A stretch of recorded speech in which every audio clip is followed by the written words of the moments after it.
Philippians 4:13. I can do all things through Christ who strengtheneth me. Philippians 4:13.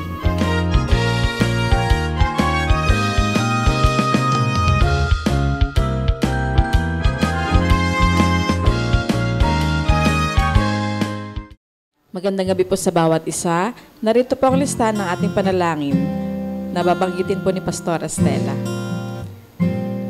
Pastora Stella Jeronimo, Pastor Ted Ribo and Family, Pastor Nael Tongka and Family, Pastor Jerry Dalagit, Pastor Rona and Sister Leonie, Reynosa Family, Pastor June Jeronimo and Family, Pastor Samuel Montiagodo, Nana Nemen, Sister Neneng, Sister Blancy, Baby Muding Mijares and Family, Sister Judith, Brother Chris and Brother NC, Sister Jenaline Katrina, Concept and Kyle Valiente, Marinas Family, Sister Christina and Sister Jessica Yamsuan, Sister Edna and Sister Abigail Marquez, Buatis Bartolome Family, Nana Yole and Family, Pastor Larry and Sister Glenda Pontillas, Carizo Family, Brother Ronald Benaventura and Family, Sister Raquel Benaventura, Brother Jojo, Sister Marivic and Sister Necho Ijiran, Sister Trisha, Trixie and Tristan Larisma, Sister Isang Constantino, Cabales Family, Brother Rod, Sister Ana and Sister Praise de los Santos,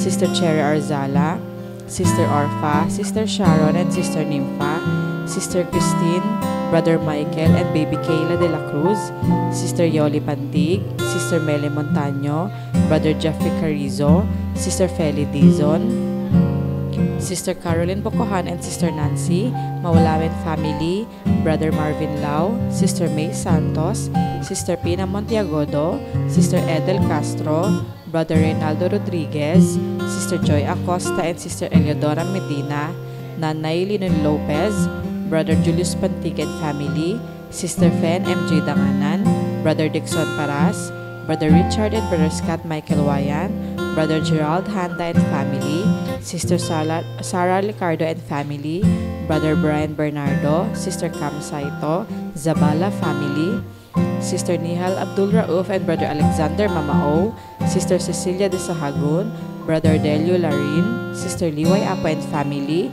Brother Francisco Fabiliar, Brother Sam Benisano, Sister Baby Orsabia and Sister Belen, Brother Jerry Lazaro and Family, Sister Zea Callejo, Brother Vic Gutierrez and Family, Brother Francisco Senon, Baby Gavin Manzulim, Sister Lani Ramos, Sister Janet Abuel, Sister Hilary Ann Abuel, Baby Julian Chris Alfante, Sister Crescencia Ramos Rico, Nanay Gloria, Pastor Henner Ado, Brother Richard Elima, Brother Michael Tailo, Brother Ishmael and Brother Joaquin Ong, Baby Penelope Jane Leoncio, Brother Juanito Ramos, Sister Joanne May Ragusante, Brother Paul Anthony Gutierrez and Family, Sister Filonime Natugade, Sister Madeline Napalang, Sister Marybeth Balahadia, Brother Leo Garcia, Sister Jennifer Lat, Brother Jonathan Binuya, Sister Susan Lopez, Attorney Carlos Borja Jr.,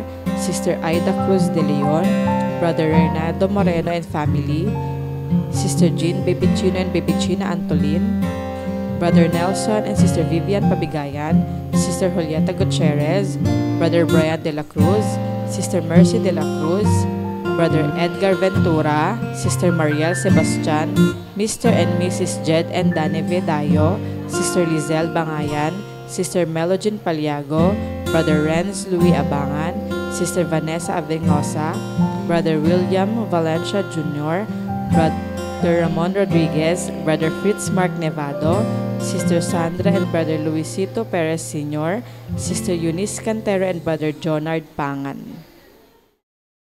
Magandang gabi po sa bawat isang mga kapatid na minamahal sa Iglesia ng Piel, sa Iglesia ng Pasong Tamo, at sa bawat isang patuloy na nakikibahagi at nakikiisa sa ating gawain online. Ako po si Pastor Samuel Montiagodo, ang pansamantala pong muling papalit kay Pastor Estela ngayong gabi. At ngayong gabi po ay magbubulay-bulay po tayo ng salita ng Panginoon. At ang ating pong pagbubulay-bulayan ay pinamagatan pong makibahagi, magpalakasan at manatiling tapat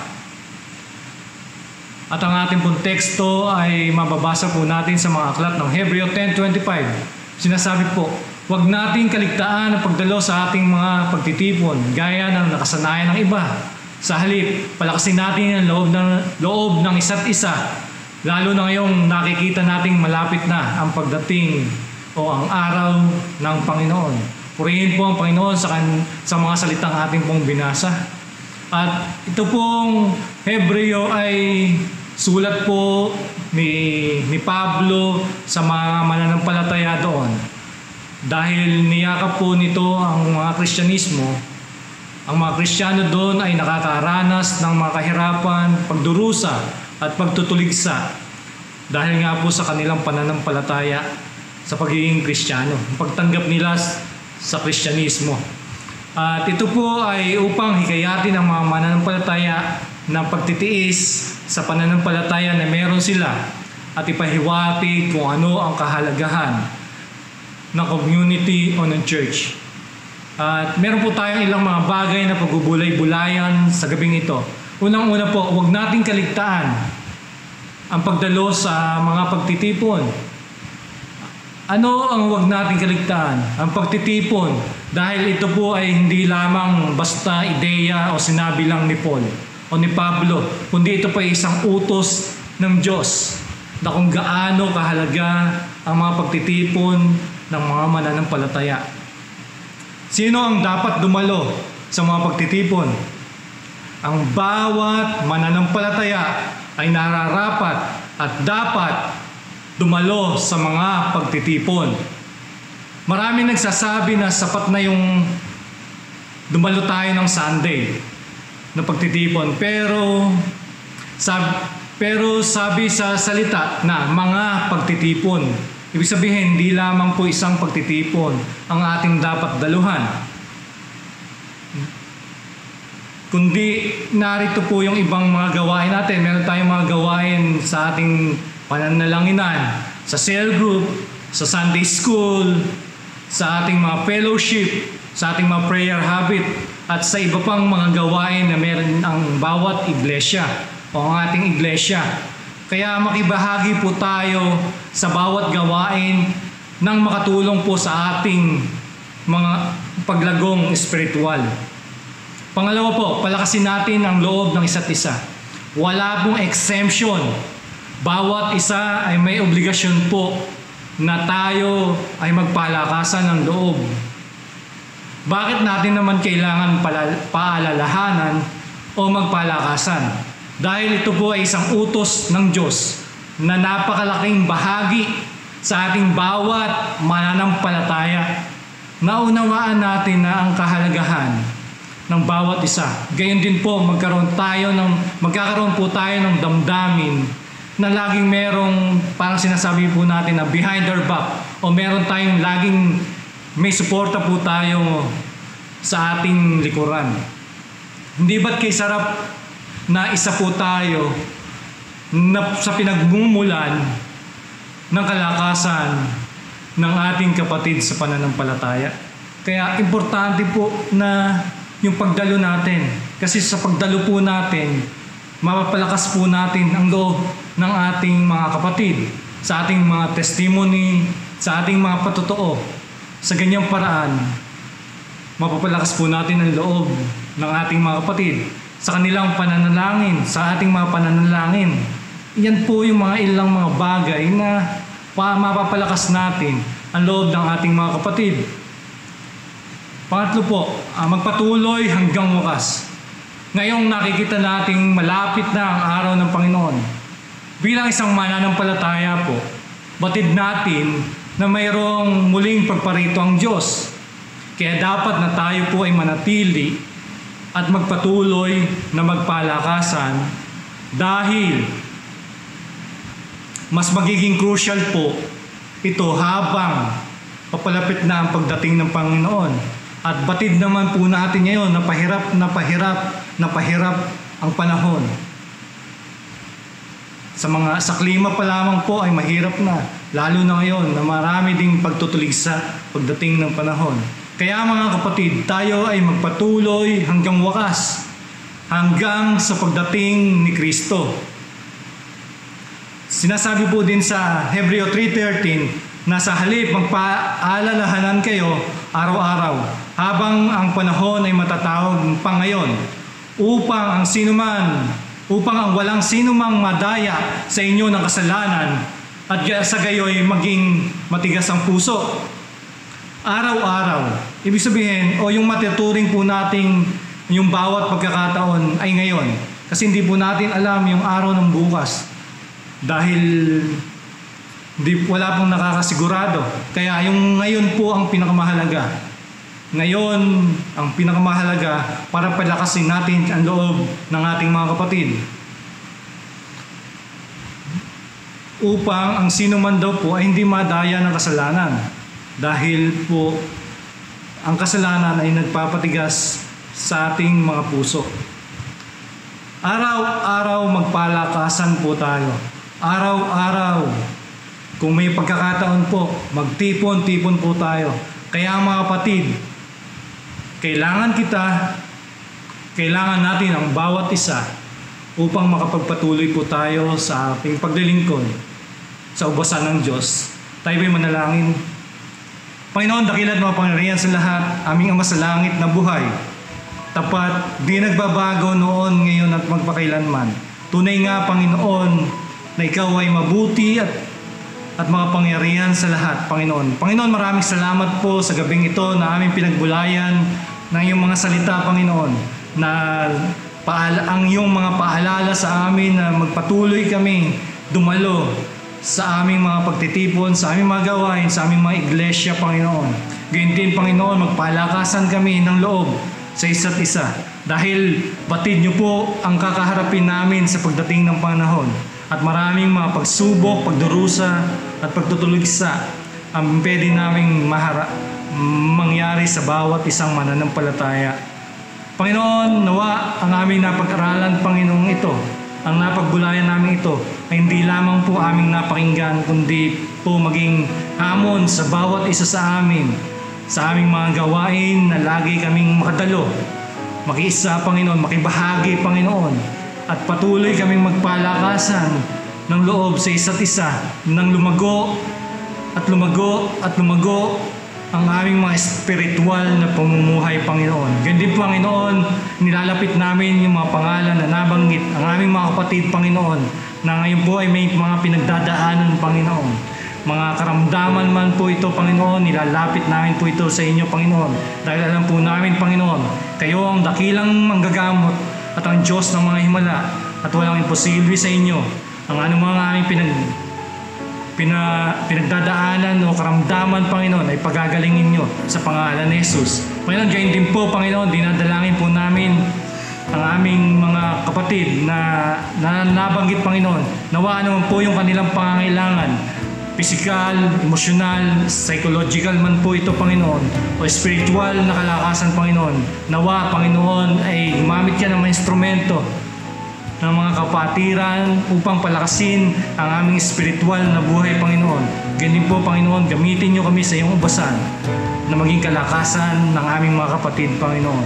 Panginoon, dinadalangin namin at nilalapit ang lahat ng ito sa iyong harapan, Panginoon. At ito po ang aming samot dalangin sa tanging pangalang ni Jesus. Amen. Amen. Amen.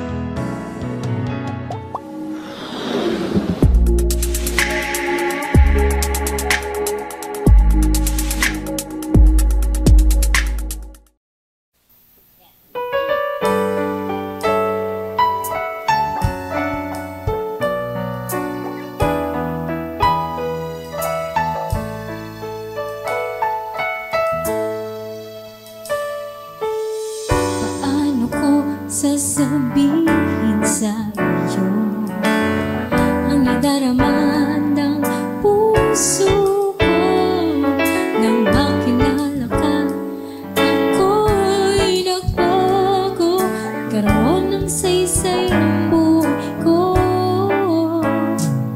Sadyang kakaiba ang aking nadarama, dulot ay ganap na ligaya, mula nang ika'y paghariin puso ko'y panahanggan. Binigyang kulay itong buhay. Binawi mo ang takot at ang lumbay.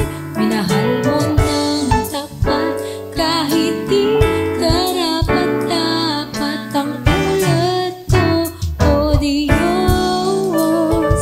Binigyang kulay itong buhay. Binawi mo ang takot at ang lumbay.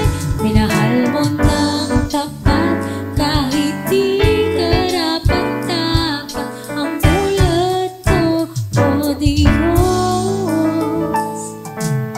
Sa kaguluhan ako'y naliwanagan. Malay mo sa aking kapayapaan. Dahil sa'yo ay nakamtan buhay na walang hanggan. Kaya't sa aking awit ay iyong dinggin pasasalamat at papupuri. Alay sa'yo buong buhay ko. Maglilingkod lamang sa'yo. Oh, oh. Binigyang kulay itong buhay. Pinawi mo ang takot at ang lumbay. Minahal mo ng tapat kahit di karapat-dapat ang ulat ko, O Diyos. Binigyang kulay itong buhay. Pinawi mo ang takot at ang lumbay. Minahal mo ng tapat kahit di karapat-dapat ang ulat ko, O Diyos. Minahal mo ng lubos, kaya't pag-ibig ko'y alay lang. Pag-ibig ko, kaya't pag-ibig